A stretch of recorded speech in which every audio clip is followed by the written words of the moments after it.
Today is a $5 million deal. Should I bring the trash along? Jade's words made my mind go blank.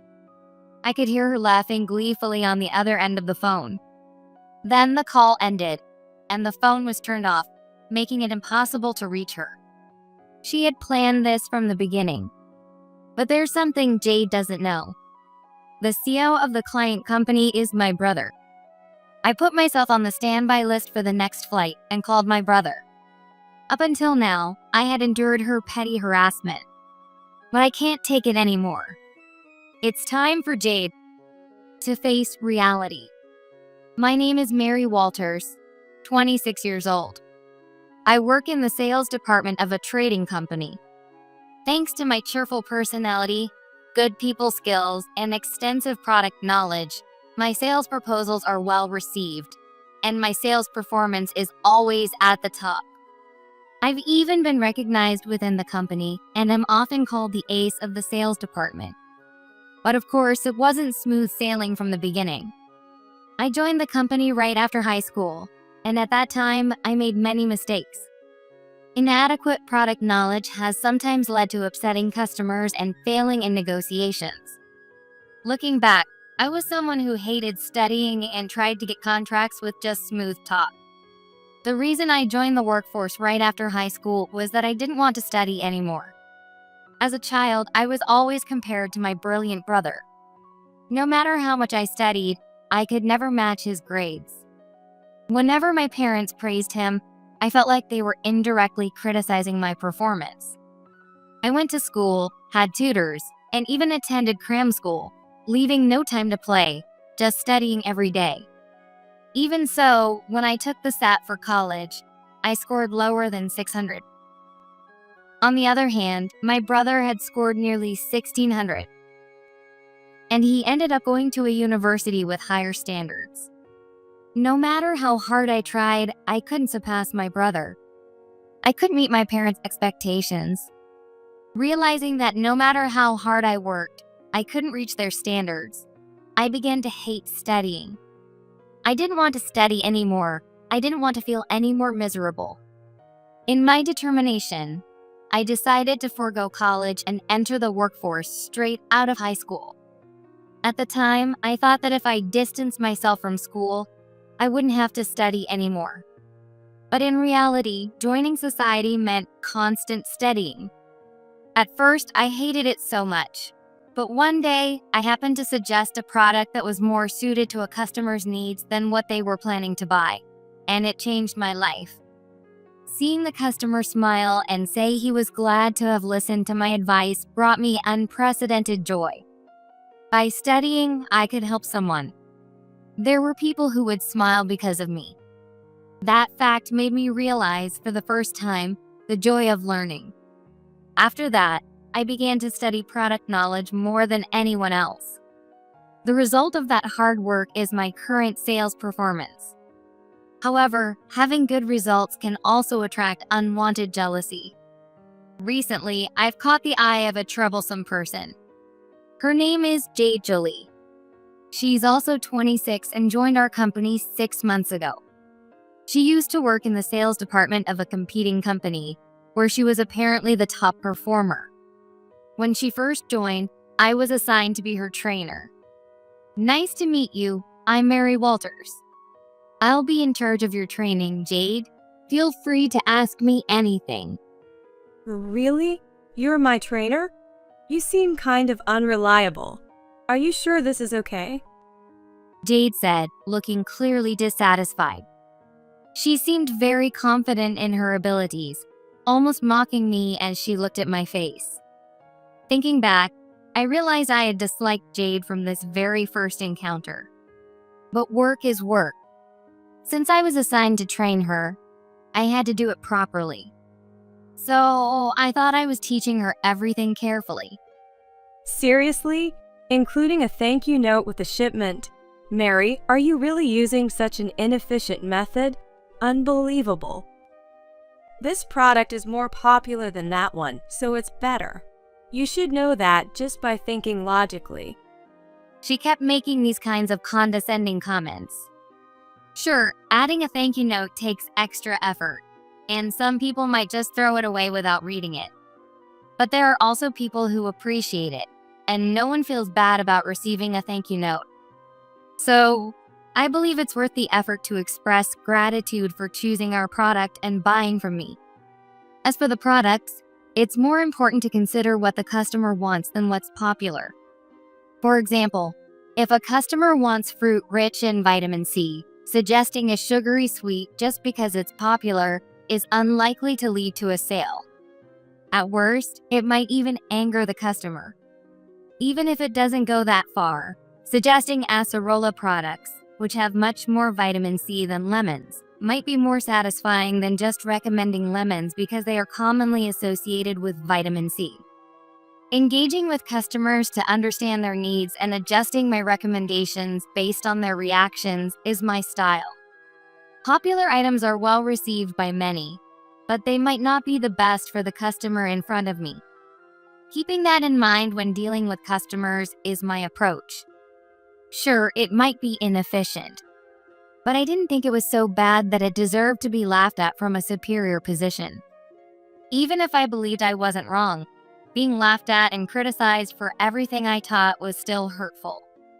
A month after I started training Jade, the sales results were announced. As usual, I was the top performer for that month. Everyone clapped and praised me except for Jade.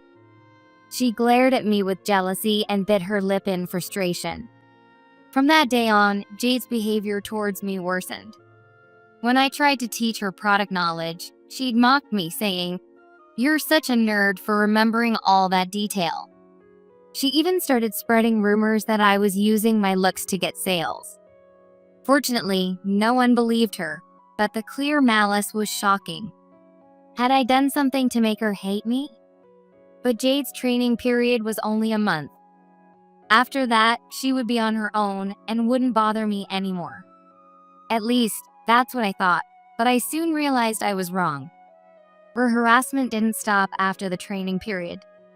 At first, it was minor things. My pen would disappear, or the sticky notes on my computer monitor would be gone. I thought I had just misplaced them or they had blown away. But when I saw that all my schedules on the company's shared app had been deleted, I knew it wasn't just my imagination. Other things happened too. Documents I saved in the shared folder disappeared. Faxes and mail addressed to me ended up in the shredder bin before I could read them, and calls with customers were abruptly cut off. I had been clueless about who was responsible all along, but when the phone hung up, the culprit was finally revealed. It was Jade. It was purely by chance that I found out. When the call with a customer suddenly got cut off, I panicked and looked around frantically. There was Jade with a smug grin on her face, holding the unplugged phone cord. Of course, something like this would interfere with work. If a call gets abruptly cut off, it would also inconvenience the customer. I asked Jade to stop harassing me, but she didn't listen at all. Huh? Do you have any proof that I did it? Don't accuse me without evidence. It's really annoying. You're so paranoid. She sneered at me, looking up from below with that mean smile. I saw her unplug the phone cord, but when it came to proof, I was at a loss. She laughed at my silence. See? You don't have any proof. Just because you have good results doesn't mean you can get cocky. For the trouble you've caused, I hope this will make up for it. Then Jade reached into my bag, which was beside my desk. I was so shocked that I just stared in disbelief. She pulled out my wallet, took 5 $20 bills from it, and tossed the wallet back to me. Thanks for the bonus. If you keep this up, you can accuse me all you want. Laughing loudly, Jade walked away, leaving me stunned. I thought this harassment was too much, so I consulted my boss.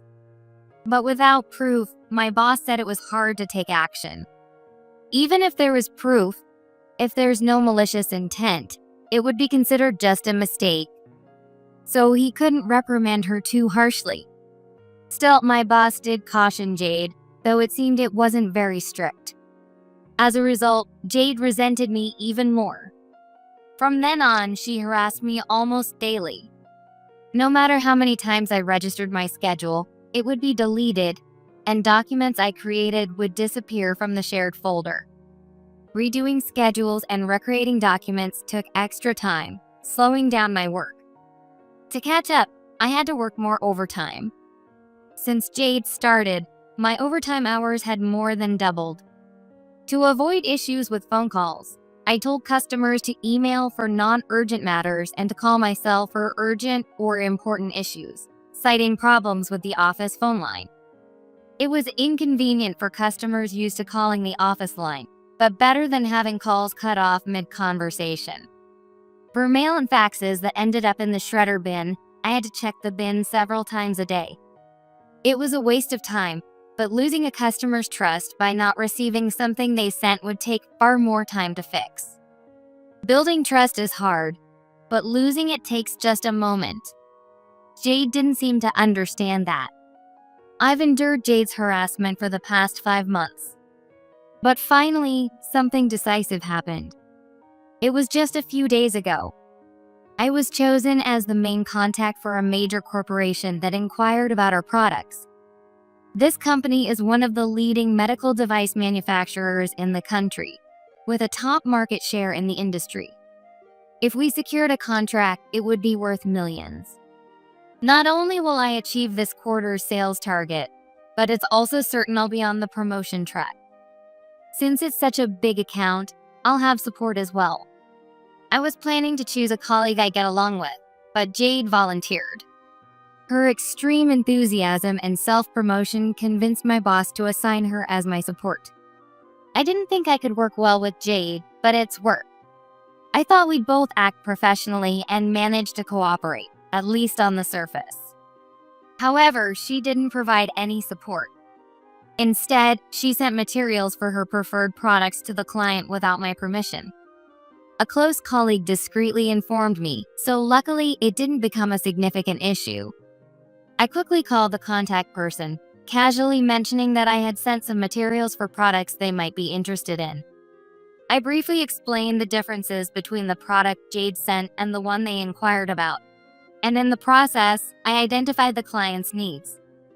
I then arranged a detailed discussion. Thanks to my colleague, Jade's premature actions didn't cause major problems, and the contact person was receptive. On the appointment day, I introduced the products they inquired about and, based on our prior conversation, recommended other suitable products. During the discussion, I identified more of the client's latent needs and recommended products that better matched their desires. This is my usual sales approach. Fortunately, the client appreciated my style, enjoying the detailed pros and cons of various products and finding the best fit for their company.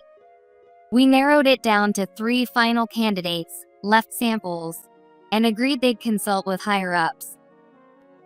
2 days later, the contact person informed me they decided to order one of the products.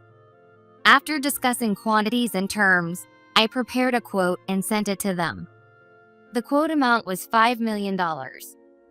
Jade was wide-eyed when she heard the news.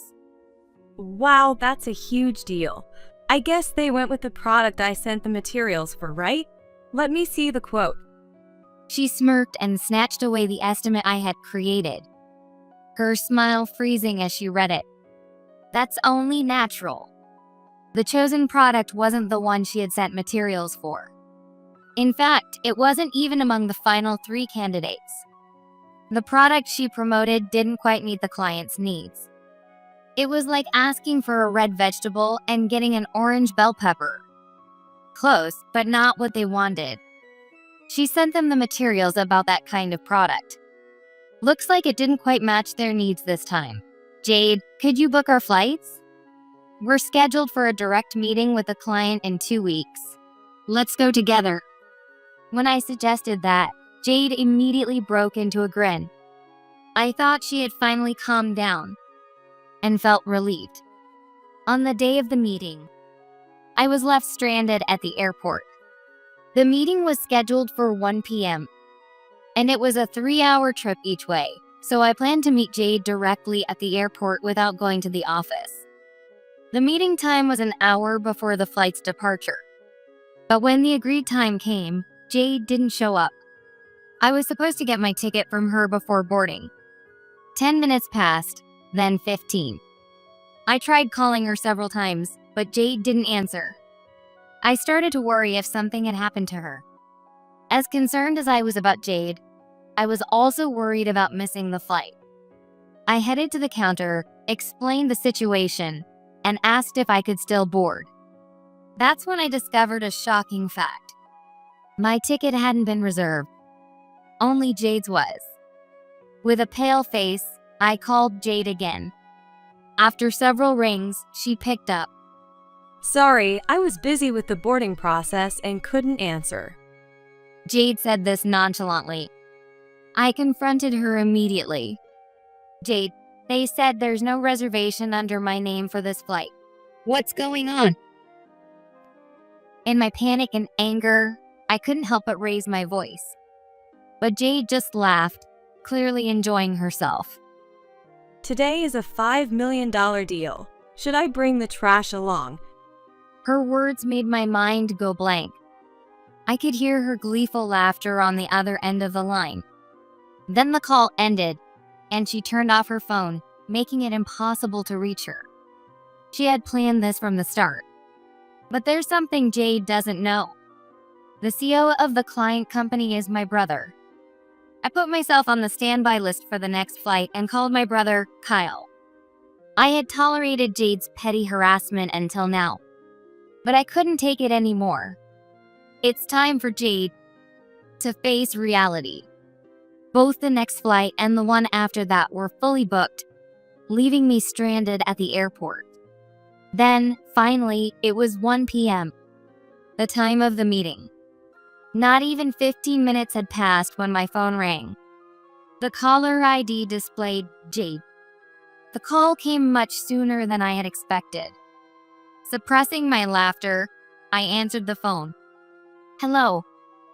Where are you right now? Where? At the airport.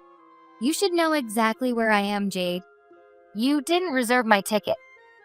Jade was momentarily speechless. I could even hear her grinding her teeth. Just get here quickly. The client's CEO says that if you don't come, the deal is off. Jade's panicked voice echoed through the phone. In the background, I heard a familiar voice speaking. With a tense tone, Jade responded, and a video call invitation appeared on my phone. My brother had likely instructed her to switch to a video call. As planned, I accepted the video call. Jade's pale face appeared on the screen, and she turned to look at me, her face growing even paler. The CEO and the manager, why are both of you with that trash at the airport? Seeing Jade's confusion, I stifled my laughter. Why were the CEO and manager here? The reason was simple. I had called them. The company I work for is one of several founded by my great-grandfather. His company, which began in retail, has now evolved into a Estelle company group, encompassing numerous subsidiary companies. One of them is the company I work for. The current CEO of the company I work for is my father's younger brother, my uncle. My great-grandfather was a shrewd businessman who founded many companies. He built a major corporation with a wide range of businesses, including food and beverage, fashion, telecommunications, and logistics. My brother, despite growing up in this environment, didn't rely on the legacy and started his own company. In about 10 years, he climbed to the top of the industry. As a child, he was often called the reincarnation of our great-grandfather. Now, I understand why I could never measure up. Back to this morning after Jade abandoned me, I called my brother, the client's CEO, and my uncle, our company's CEO. Of course, I also informed my supervisor and the manager of the department. If the person in charge couldn't attend such an important meeting, it was only natural to report it. My uncle. I informed him before my superiors did. This deal was worth $5 million, a significant transaction for our company. When chaos ensued, my brother said, Let's teach the fool who came without the person in charge a lesson. with that, even the CEO and the manager decided to join. Calling someone's sister trash is quite disrespectful. My sister? This trash is the CO's. I heard my brother's displeased voice on the phone. Jade blinked in surprise at his words. My brother glared at Jade, who kept repeating trash. But Jade, not noticing, lit up and became even more smug. So, you were favoring her because she's your sister. Kyle, that's not good for the company. Look, I've brought a new proposal. This product is much more popular than the one that Trash suggested. Enough. Jade started her sales pitch enthusiastically. But my brother's angry voice cut her off. I heard that after making an inquiry, our staff received a brochure for a product that didn't meet our needs. You sent it, didn't you? Our staff was puzzled, thinking the person in charge wouldn't send such a thing, and now I understand why. What? There's no way it didn't meet your needs. This product is really popular. So what? No matter how popular it is, if it's not what we need, it's useless. My sister, the person in charge, patiently worked with us, genuinely understanding our problems and finding solutions that suited us. She clearly explained both the advantages and disadvantages of the products.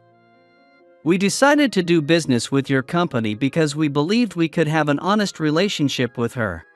If you plan to replace her with someone like you, who only sees things superficially and pushes popular items without understanding the client, we'll cancel this deal. Hearing my brother's angry voice, my heart swelled with emotion. I never imagined he thought so highly of my work. Knowing my brother's true feelings warmed my heart. I deeply apologize. It's my responsibility for not supervising my subordinate properly. Our company has no intention of replacing the person in charge. We sincerely apologize for taking your time today. Could we possibly reschedule? We will ensure that Mary will be there. Hearing my brother's anger, the manager and CEO kept apologizing. Jade stood there, stunned and pale, not expecting this outcome. My brother then said he would let it go for the sake of the manager and CEO, finally resolving the situation. Both the CEO and manager sighed in relief. Jade, return to the office immediately. Just before hanging up, the manager's angry voice echoed. I could faintly hear Jade's gasp. Jade, who was ordered to return immediately, came back to the office after business hours. She entered the sales floor where the CEO, manager, and I were waiting. Jade looked exhausted. Her face was a mess, but I didn't feel sorry for her if it was her own doing. What is the meaning of this? As soon as Jade returned, the manager angrily confronted her. He looked ready to grab her. Sir, I was set up. Please believe me. Jade, with tears in her eyes, clung to the manager instead. She pressed her chest against his arm and looked up at him pleadingly. Set up? How? The manager, not entirely displeased, asked Jade. She lowered her face sadly but gave me a wicked smile. It seemed she was plotting something again. The truth is, Mary ordered me to go alone today. I told her she was the person in charge, but she said I was being impertinent for not obeying her, even though I'm a new hire. She threatened to harass me until I quit if I refused. Is that true? The manager looked back and forth between Jade, who was tearfully pleading, and me. Of course, what she said wasn't true. So I firmly denied it. That's not true. In fact, I've been the one getting harassed by Jade. You're just making things up. You don't have any proof. Jade repeated the same words she'd used before, smirking smugly. She probably thought she had me cornered. I smiled sweetly at Jade, who was grinning wickedly. I do have proof. Huh?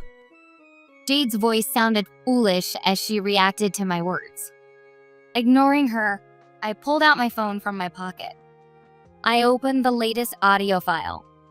It was a recording of my conversation with Jade at the airport this morning. The exchange between Jade and me played from my phone. When it reached the part where Jade said, "Today is a $5 million deal. Should I bring the trash along?" The manager's eyebrows shot up.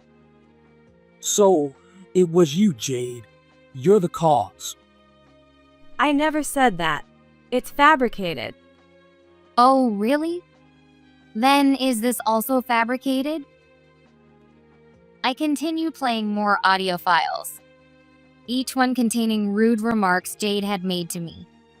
Both the manager and CEO frowned in displeasure. And that's not all.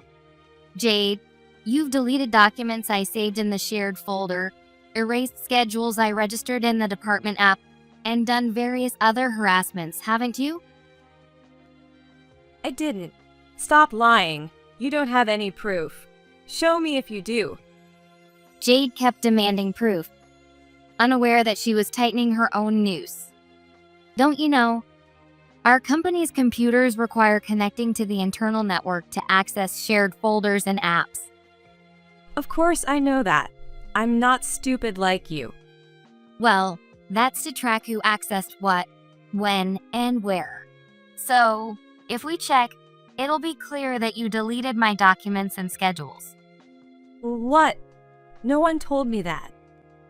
Jade visibly panicked at my words. Her sudden pale complexion made it clear she was guilty. What have you done? Forgetting to cover his tracks, the manager shouted angrily. Fear and panic appeared on Jade's face. Oh no, I didn't do anything. Jade continued to claim her innocence. The CEO was the one who ended the seemingly endless cycle. That's enough.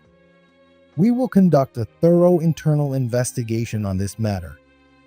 That's not true. I didn't do anything. Please believe me, sir.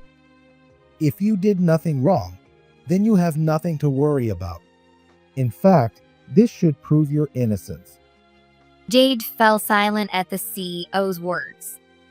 If they investigated, it would be clear she had been harassing me. She wanted to convince the CEO by any means necessary. But When I say we will investigate, we will. This is final. Jade, you are on suspension until the investigation is complete. Do not come to the office. no way. Jade turned pale at the CEO's words. For someone who took pride in her competence and career, this suspension was a severe blow. She tried to sway the CEO with smooth talk and even clung to him. But the CEO didn't change his mind.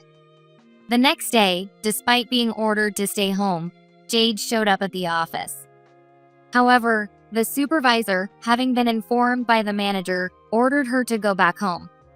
When the manager arrived and saw Jade, he was furious. He told her that if she didn't stay home, she would be fired, and she left in tears. After that, things were peaceful. It felt like it did before Jade joined, and my work progressed smoothly. I thought the day would end without any more issues. But it didn't go that way. In the evening, the CEO, with a serious expression, summoned me to his office. Wondering what had happened, I went to the CEO's office. The manager was also there, looking grim as he stared at the computer screen. The CEO gestured for me to look at the monitor. I was shocked. The screen showed a meeting app with my brother and Jade on the other end. Mary, she says you sent her to see me. Is that true? What? Why would I send Jade to see you? I had no idea what was going on and was completely confused. My confusion must have shown on my face and in my voice, as my brother sighed deeply and began to explain. The explanation was headache-inducing. After being sent home this morning, Jade must have realized she was in serious trouble. So she headed straight to the airport. She thought that if she could secure the contract with my brother's company, she would get off the hook. She bypassed the contact person at my brother's company and directly requested a meeting with him. Hearing the company name and that a woman was there to see him, my brother assumed it was me coming to apologize and had her shown to his office. Being led into the CEO's office made Jade think she had a chance. She enthusiastically pitched her product to my brother, despite it being rejected the previous day for not meeting the company's needs. And then, as if that wasn't bad enough, when my brother tried to dismiss her, saying there was nothing more to discuss, she clung to his arm, completely misunderstanding the situation. Pressing her chest against him, Jade tried to force the contract. That act finally made my brother furious, and he demanded, "Are you mocking me?" He called the CEO to complain. Of course, the CEO couldn't believe that Jade, who had been put on leave, was at my brother's company the very next day. After switching to a video call through a meeting app and confirming that Jade was indeed there, the CEO was enraged. He called in the manager to ask what was going on. But the manager also couldn't understand how the subordinate he sent home that morning ended up at my brother's company. Under intense questioning from 3 people, Jade, caught off guard, lied that I had ordered her to use her charm to secure the contract. I let out a big sigh. Why did Jade hate me so much? I couldn't think of a reason, but I needed to make my innocence clear. I understand the situation. Those claims are not true. In fact, yesterday it was agreed that you would forgive us this time for Jade's outburst, out of respect for the CEO and manager. Even if an apology visit was necessary, sending the offending person alone to secure the contract is out of the question. And demanding she secure the contract? That's absurd. Doing such a thing offers no benefit to our company, only disadvantages. That's true. However, given the repeated disrespect, I cannot simply let this go. My brother's words made the CEO, manager, and me all nod in agreement. We understood his position completely. Understood. What would you like us to do, President Walters? I addressed him as the CEO, not my brother, to show I understood this was a professional matter. My brother seemed to give a slight smile. Our company cannot continue business with an individual who has repeatedly caused issues, doesn't understand the problem, and shifts blame to others. Such a person is untrustworthy both professionally and personally. Are you asking us to fire Jade? When I asked for clarification, my brother nodded slightly. Wait, please, anything but that. Jade, who had been silent, suddenly cut in, realizing she couldn't let this happen. She's audacious to delegate everything up to this point. Her face had turned ashen. I was wrong. I apologize. I won't call you trash or mock you again. I won't delete your files or schedules daily, shred your mail and faxes before you see them, or unplug the phone while you're on a call. Please help me. He's your brother, right? Ask him to forgive me for your family's sake. Jade's selfish pleas continued. Why did she think I would help her? After everything she had done, I felt only disdain, not sympathy. So I responded clearly. No, even if I convinced him, it wouldn't matter. My brother doesn't have the authority to decide staffing here. The CEO, my uncle, did hold that authority, so perhaps the family plea might work. But I chose not to mention that. On the screen, Jade crumpled to the floor. Seeing her face full of despair gave me a small sense of satisfaction. Jade was picked up by the manager that same day. The CEO decided that she might cause more trouble if left alone, even after being told to go home. The next day, Jade was terminated immediately, even before her probation period ended. It didn't end there, as she was also sued for substantial damages by the company. Her harassment caused work disruptions and ruined deals. The contract with my brother's company would now be challenging to secure under the initial terms. Our company would have to make concessions on price and conditions to make up for the trouble. Even the travel expenses Jade incurred to visit my brother's company would be billed to her. Moreover, the CEO was so furious that he intended to ensure Jade wouldn't be hired by any affiliated companies. But that won't be enough. The Estelle Company Group, to which the CEO's company belongs, is a major conglomerate in various sectors, including food, fashion, telecommunications, and logistics. Finding a company in the country with no ties to Estelle would be nearly impossible. Who would want to hire someone disliked by the founder's family? Jade would likely face a tough future, paying off a significant debt without being able to find decent work. As for me, I regained peace in my life after Jade left. Having my work recognized by my brother, whom I had always felt inferior to, boosted my confidence at work. Maybe this newfound confidence was noticeable because a longtime client remarked, "You were always reliable, but lately you seem more assured and dependable." My sales performance improved, and I was on track to achieve my best year yet. There were other positive changes as well. For the first time in a long while, I felt like visiting my family.